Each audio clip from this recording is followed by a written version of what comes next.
Same seller. But you know, Marcus, in a way, you cause problems in my life, because when I come here to dine, the wine list is so great, which we haven't even touched on yet. Yes. I have to order a wine, but with all these beers, where else would you go to experience this kind of beer? All the different types. So I'm like in a quandary. What do I do? I want the wine, but I'm missing all the beers.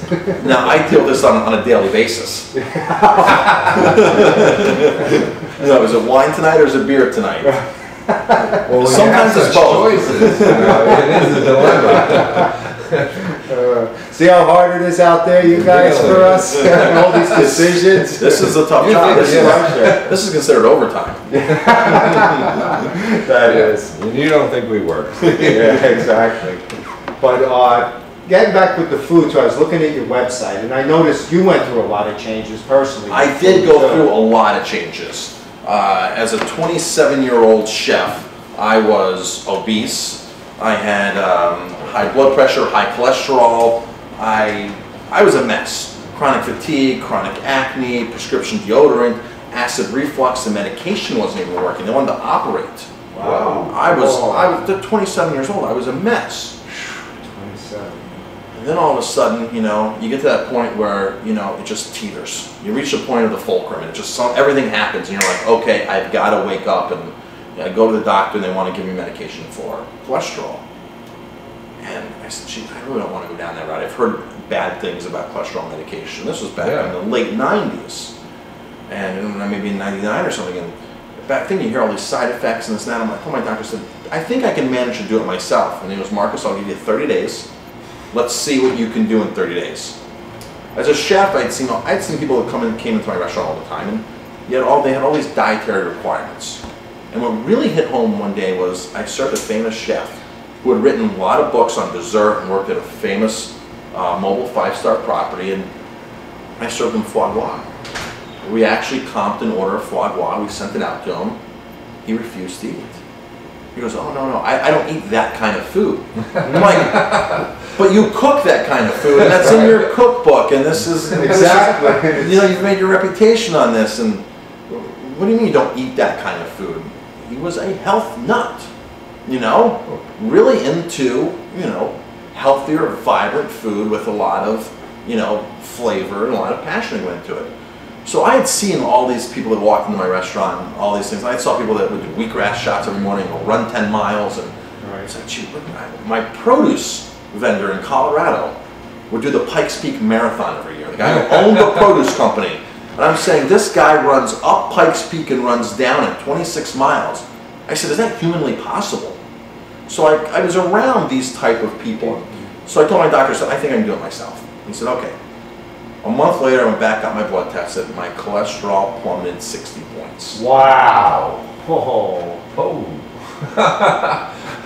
I've never even done that's drugs doing that. That's what the doctor said. I couldn't have done better with drugs. Yeah, that's incredible. So, within 30 to 90 days, I was off every single medication.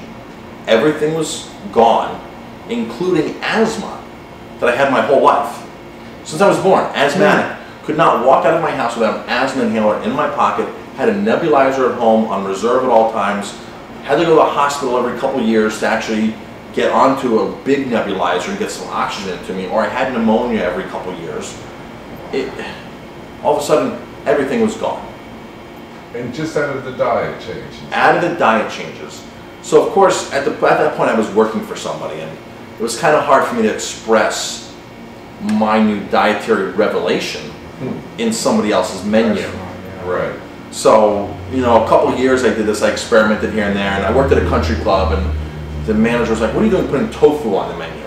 And then when he saw that we were selling tofu, he was like, okay, keep it on the menu. It's a business, man.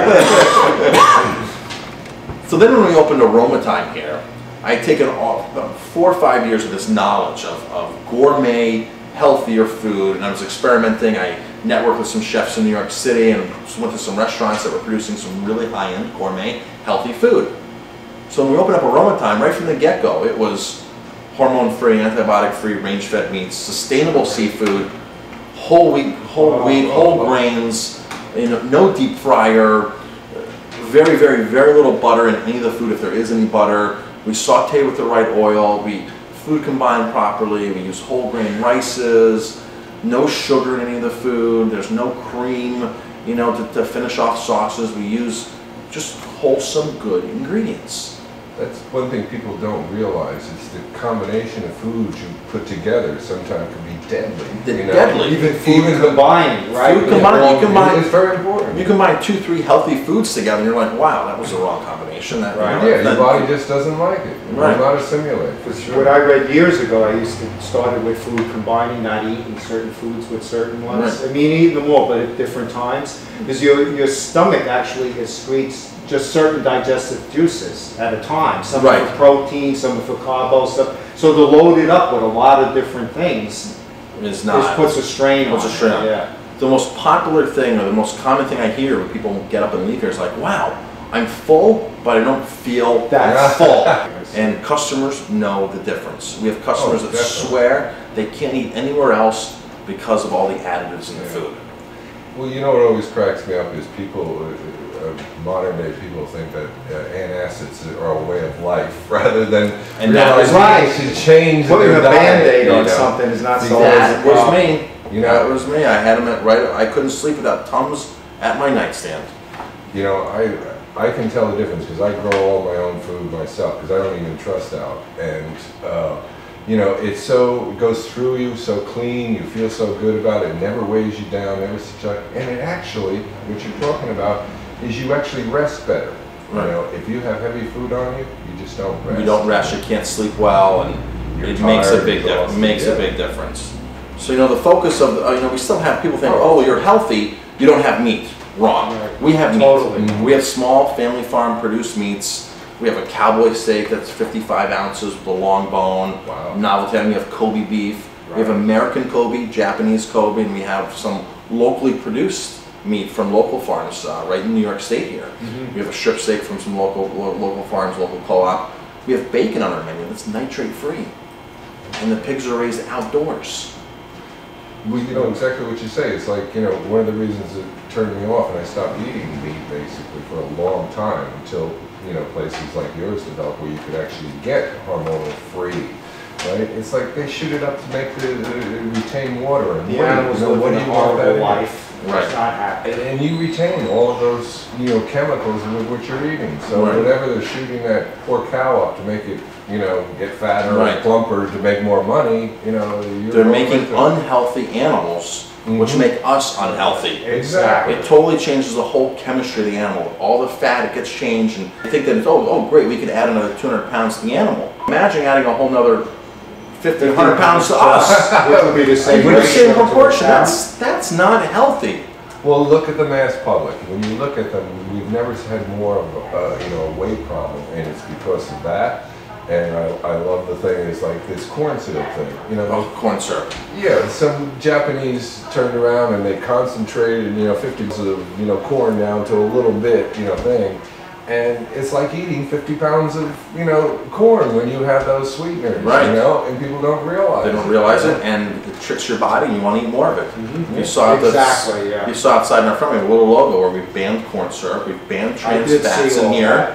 It's very important. I banned trans fats before New York City banned trans fats. That was my own personal ban, because I know it's not healthy for you. So. And the real good news about all this, besides the health, is you're not sacrificing anything in the sensual part of eating out and dining. You're not sacrificing flavor. I mean, look at this menu. If you look at a lot of cultures around the world, they rely upon fresh, vibrant flavors. And that's really where it's at. Fresh, vibrant, just flavors that are packed. You know, you take fresh tomatoes that are nice and ripe, you take cilantro, you take garlic, you take olive oil, olives, you take fennel, you take a lot of the ingredients like this, and the flavor is there. The flavor is absolutely 100% there. And it's incredibly nutritious. Most people don't realize that these herbs actually contain a lot of nutrients and vitamins and stuff that we need. Phytonutrients in there, everything, the chlorophyll, the pure energy from the sun is all trapped in and things they can't even measure. Let's talk about some of the popular foods. Definitely. Yeah.